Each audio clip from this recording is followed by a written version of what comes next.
Clippers getting Bradley Beal may very well end up being the most underrated move this entire offseason. Stop hating on Beal. I'm going to say that too. You can hate the contract. You can hate Tommy Shepard. He likes to hate. Apparently, he thrives in it. But Beal? It's just Bradley Beal. You know, hating on Bradley Beal is like hating on your brother because of his wife. You could direct that hate elsewhere. You can hate her father. You can hate her college, her cat. The fuck, you can always hate a cat. But Bradley Beal? He averaged 17.6 points per game. That was the first time he's averaged less than 20 points per game in consecutive seasons since 2015-2016. Those two seasons, 2014 through 2016.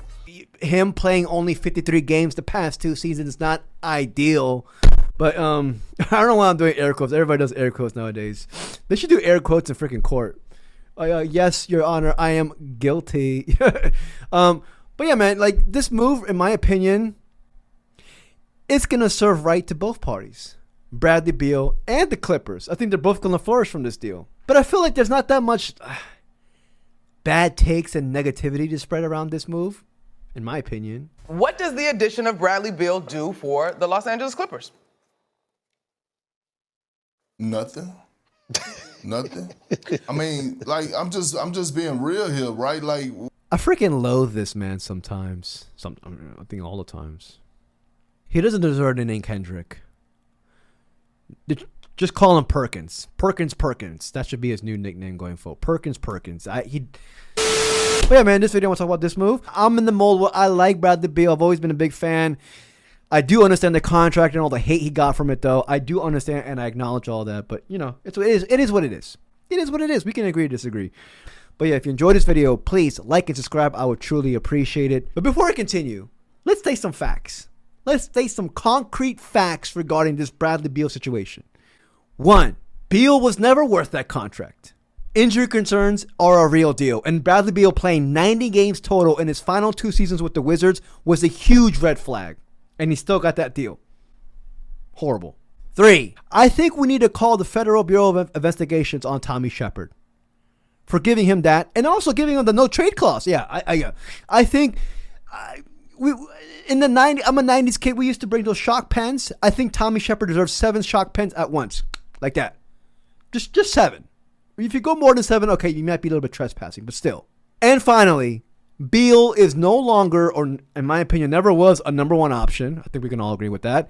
But he is not a number 1 option, a number 2 option in his stage of his career. Now that we got that all settled, we can continue. My overall assessment is this. Bradley Beal at $50 million, oh, that's bad. But Bradley Beal at $5 million, which is being paid this year, that's my overall assessment. Because I feel like nowadays, when people think of Bradley Beal, they think of, oh, that's the guy who's overpaid. Bradley Beal all of a sudden went from having the worst contracts, or one of the worst in NBA history, to now one of the best in the league. Like, you got to think about it. Like, that right there blows my mind. He's reportedly signing a 2-year, $11 million with the Los Angeles Clippers, with the first year being guaranteed. But, you know, Bradley Beal himself is not a bad player at right now, even in his age 32 season. He's not. I'm sorry, but he's not. I don't know why I'm apologizing, but I'm going to show you the facts. Like, we all know, how the team was constructed in Phoenix was a catastrophe. Okay? For those Wizards fans that are watching this video, we know Bradley Beal's an offensive hub. We know he needs the ball in his hands to be more effective. Bradley Beal's 21.9% usage rate, which was last year, it was the lowest that he had posted since his rookie year. You know, and the Suns were outscored by 8 points per 100 possessions with him on the court. Obviously, Beal continued his thing with missing 35 games. His at-rim shot frequency declined and was removed from the starting lineup for 6 weeks, but he still, however, scored efficiently with a 59.8 true shooting percentage and made 41% of his catch and shoot threes over the course of the year. He ended up averaging 17.6 points, 4.3 assists, 3.8 rebounds on 50% from the field and 40% from the three over the past 2 seasons. You know, he shot a career high 66% on layups and dunks last year. You know, he also shot a career best 57% on 2-pointers last year. Like, he is still, in my opinion, one of the most efficient offensive players in this league as a guard, 6'5" guard. There is a reason why there is a number of teams, I'm going to put it right here, who chased after him when he became available. Like, teams know this. Now, I will admit, I'm not going to sit here and say that he's a guy like from 2020 when he averaged 30 points, granted on an ass team with us and the Wizards. But, like, you know, I don't understand the narrative of, like, okay, you are severely being overpaid, which he was. I mean, we all can agree with that. But the player separated him from the contract is a totally different thing.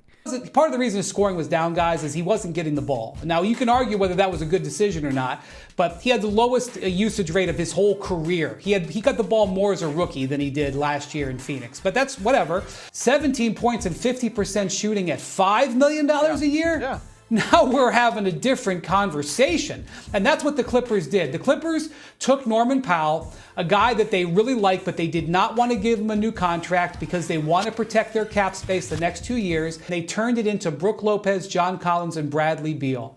That is good work. Is it championship work? We'll see. Yeah, I agree with everything Wendy said there. Everything. Wendy is like right on the mark with that. You know, it just has me thinking, like, if Bradley Beal were to go to a place, even at the age of 32, where his usage rate can go up, like it was in here in Washington, and it has me thinking, like, how the Clippers roster is currently constructed, it will be to the beneficiary of Bradley Beal.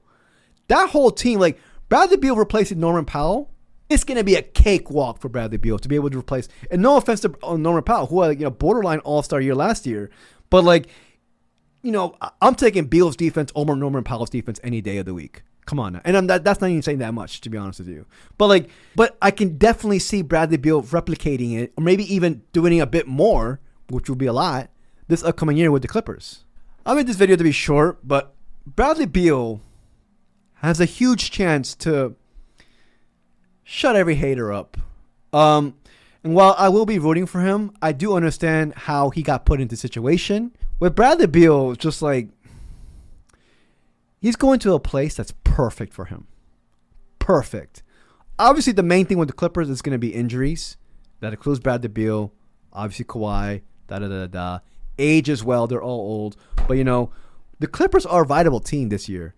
The Clippers, I wouldn't be surprised. Like, they could have gone to the conference finals last year, or the year that just ended. This is a team where I'm just like, obviously the OKC Thunder are up ahead of them.